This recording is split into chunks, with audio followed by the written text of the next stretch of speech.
আসসালামু আলাইকুম। আজ 17ই জানুয়ারি, রোজ শনিবার। আমি এসেছি স্মৃতিসৌধ, জাতীয় স্মৃতিসৌধ সাভারে। এখানে দূর দূরান্ত থেকে অনেক পর্যটক আসেন দেখতে, ঘুরতে এবং বেড়াইতে। এখানে আছে কিছু পাগলা পাগলি, কিছু ভবঘুরে, কিছু বখাটে,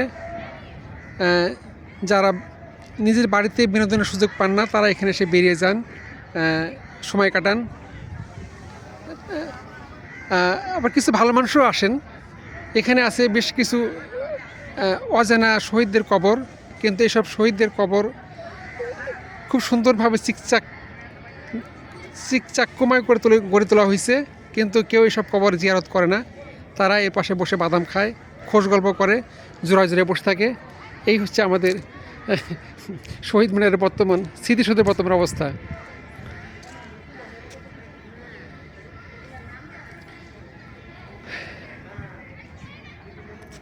এখানে বিদেশ থেকেও লোকজন আসে, বিদেশি যারা ভাষাভাষী, তারা আসে শ্রদ্ধা নিবেদন করার জন্য। কিন্তু আল্লাহর কাছে কি এসব শ্রদ্ধা পৌঁছে? এটা পশ্চিমা কালচারের একটা অংশ।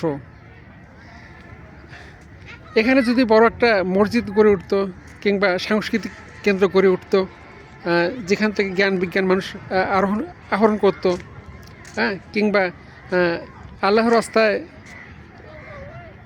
পথ দেখাতো, এরকম কিছু যদি গড়ে উঠতো, তাহলে এটা মানুষই হতো, এটা আমার বিশ্বাস। যাক, সকালটা সবার জন্য সুন্দর হোক, এই কামনা করছি। আপনারাও এসে বেরিয়ে যাবেন, এই প্রত্যাশা রইল।